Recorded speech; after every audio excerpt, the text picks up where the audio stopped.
Hello students, জ্ঞানজ্যোতি coaching সেন্টারের পক্ষ থেকে তোমাদের আরেকবার স্বাগত জানাই।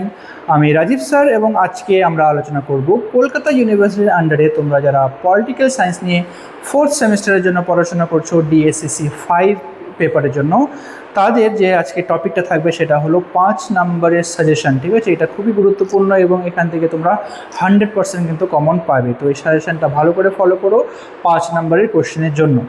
তো ভিডিওটি শুরু করার আগে তোমরা যারা আমাদের চ্যানেলে প্রথম এসেছো বা এখনও আমাদের চ্যানেলটিকে সাবস্ক্রাইব করোনি, তারা অবশ্যই চ্যানেলটিকে সাবস্ক্রাইব করো এবং পাশে থাকা বেল আইকনটিকে ক্লিক করে দিও, যাতে আমাদের পরবর্তী ভিডিওর নোটিফিকেশন তোমরা খুব সহজেই পেয়ে যেতে পারো। এছাড়া তোমরা যারা অনলাইনে আমাদের সাথে যুক্ত হতে চাও এবং আমাদের থেকে কোর্স পারচেস করতে চাও, তারা অবশ্যই স্ক্রিনে যে দুটো ফোন নাম্বার দেখতে পাচ্ছ, এই দুটো ফোন নাম্বারে আমাদের সাথে সরাসরি যোগাযোগ করে নিতে পারবে। অনলাইনে যেই সমস্ত সুযোগ সুবিধাগুলো আমরা তোমাদের জন্য রেখেছি, তোমরা আমাদের এখানে পেয়ে যাবে live classes, recorded classes, high quality notes এবং 100% কমন সাজেশন। মেজর স্টুডেন্টদের জন্য পুরো সেমিস্টারের কোর্স ফি থাকবে অল সাবজেক্টের জন্য শুধুমাত্র 1199 এবং মাইনর স্টুডেন্টদের জন্য থাকবে পুরো সেমিস্টারের কোর্স ফি অল সাবজেক্টের জন্য শুধুমাত্র 699। এছাড়া গুগল প্লে স্টোরে আমাদের একটা অ্যাপ্লিকেশন রয়েছে, যেই অ্যাপ্লিকেশনটার নাম হলো পিস্টিকল এডুকেশন। তো এই অ্যাপ্লিকেশনটা ডাউনলোড করেও তোমরা আমাদের সাথে যুক্ত হতে পারো এবং বিভিন্ন যে কোর্সগুলো রয়েছে সেই অ্যাপ্লিকেশনে সেগুলোর অ্যাক্সেস গ্রহণ করতে পারো। তো চলো এবার যে তোমাদের মেন টপিক যেটা রয়েছে, তোমাদের 5 নম্বরের সাজেশন, যেটা তো হবে তোমাদের 100% কমন। তো সেই সাজেশনগুলো নিয়ে আলোচনা করা যাক। তো দেখো, প্রথম যে কোশ্চেনটা রয়েছে তোমাদের 5 নম্বরে, সেটা হলো তপশিলি জাতি এবং উপজাতিদের জন্য সংরক্ষণমূলক যে ব্যবস্থাগুলো নেওয়া হয়েছে। ঠিক আছে, SC এবং STদের জন্য যতগুলো সংরক্ষণমূলক ব্যবস্থা নেওয়া হয়েছে সেগুলো কিন্তু খুবই গুরুত্বপূর্ণ থাকবে 5 নম্বরের অ্যান্সারের জন্য।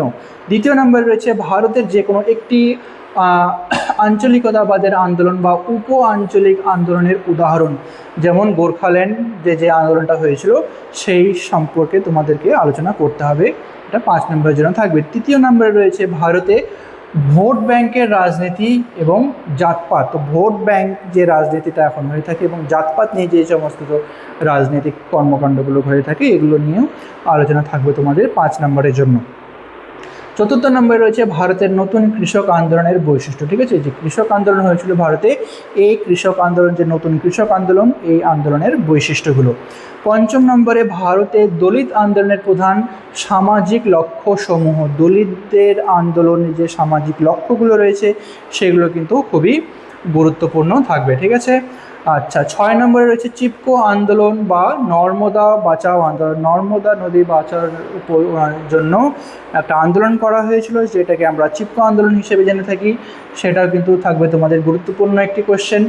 নেক্সট হলো ভারতের সমকালীন রাজনীতিতে মানবাধিকার বা পুরো অধিকার রক্ষা কমিটির যে ভূমিকা, এই ভূমিকা থাকবে তোমাদের 5 নম্বরের জন্য আলোচনার বিষয়। ভারতের আঞ্চলিকতাবাদের উৎস কী কী রয়েছে। 9 নম্বরে রয়েছে বিশ্ব মানবাধিকার সনদের নীতিগুলো কী থাকবে। ঠিক আছে, বিশ্ব মানবাধিকার যে সনদ, এই সনদের নীতিগুলো কী কী রয়েছে। 10 নম্বরে রয়েছে স্বাধীন ভারতের দলিত রাজনীতির উত্থান। ঠিক আছে, দলিত রাজনীতি ধীরে ধীরে উত্থান হয়েছে, এই উত্থানগুলো সম্পর্কে তোমাদেরকে আলোচনা করতে হবে, যেটা থাকবে 5 নম্বরের জন্য খুবই গুরুত্বপূর্ণ একটা সাজেশন কোশ্চেন। তারপরে রয়েছে 11 নম্বরে, যেটা হলো স্বাধীন ভারতে নারী আন্দোলন। ঠিক আছে, স্বাধীন ভারতের নারীরা বিভিন্ন ধরনের তাদের অধিকারের জন্য আন্দোলন করে গেছে, এটাও থাকবে তোমাদের 5 নম্বরে খুবই গুরুত্বপূর্ণ কোশ্চেন। 12 নম্বরে রয়েছে ভারতীয় রাজনীতিতে শ্রমিক শ্রেণীর ভূমিকা। রাজনীতিতে ভারতের যে রাজনীতি রয়েছে, এখানে শ্রমিক শ্রেণী কতটা গুরুত্বপূর্ণ ভূমিকা গ্রহণ করেছে বা পালন করেছে, সেটা থাকবে খুবই একটা গুরুত্বপূর্ণ টপিক। ভারতীয় রাজনীতিতে কৃষক সংগঠনগুলির ভূমিকা। ঠিক আছে, তো কৃষক সংগঠনগুলো ভারতীয় রাজনীতিতে কতটা ভূমিকা গ্রহণ করেছে। তারপরে কি ভারতীয় রাজনীতিতে ধর্মের ভূমিকা কতটা গুরুত্বপূর্ণ। ভারতের রাজ্যে মানবাধিকার কমিশনের গঠন এবং কার্যাবলী। ঠিক আছে, মানবাধিকার কমিশন যে কমিশন গঠন করা হয়েছে ভারতের, এখানে এই কমিশনের গঠন এবং কি কি কাজগুলো এই কমিশন করে থাকে। তারপরে থাকবে 16 নম্বরে, তুমি কি মনে করো যে সন্ত্রাসবাদ হলো ব্যক্তির মানবাধিকার লঙ্ঘনের অন্যতম কারণ। তো ব্যক্তির যে মানবাধিকার লঙ্ঘন হয়, এই মানবাধিকার লঙ্ঘনের কারণ হিসেবে সন্ত্রাসবাদকে তুমি কতটা দায়ী দাও। ঠিক আছে, দায়ী ঘোষণা করেছো। ঠিক আছে, এটা থাকবে তোমাদের 16 নম্বরের যে কোশ্চেনটা, এটা 5 নম্বরে কিন্তু খুবই গুরুত্বপূর্ণ। নেক্সট রয়েছে ভারতীয় রাজনীতিতে ভাষার যে ভূমিকা, ঠিক আছে, এই ভাষার ভূমিকা বা ভারতীয় রাজনীতিতে ভাষা কতটা প্রভাব ফেলেছে।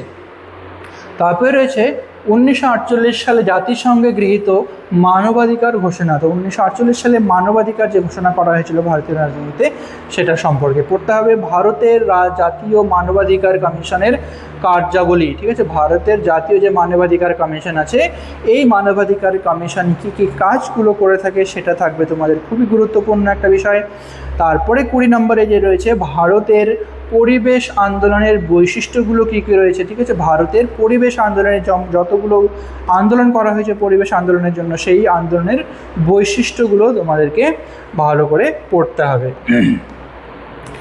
আচ্ছা, তো এটাই ছিল তোমাদের 5 নম্বরে যে গুরুত্বপূর্ণ কোয়েশ্চেন্সগুলো যেটা থাকবে তোমাদের খুবই কিন্তু গুরুত্বপূর্ণ এবং 100% এখান থেকে তোমরা কমন পাবে। তো পরীক্ষার আগে তোমরা এই সমস্ত কোয়েশ্চেনগুলোকে অবশ্যই ভালো করে দেখে যেও।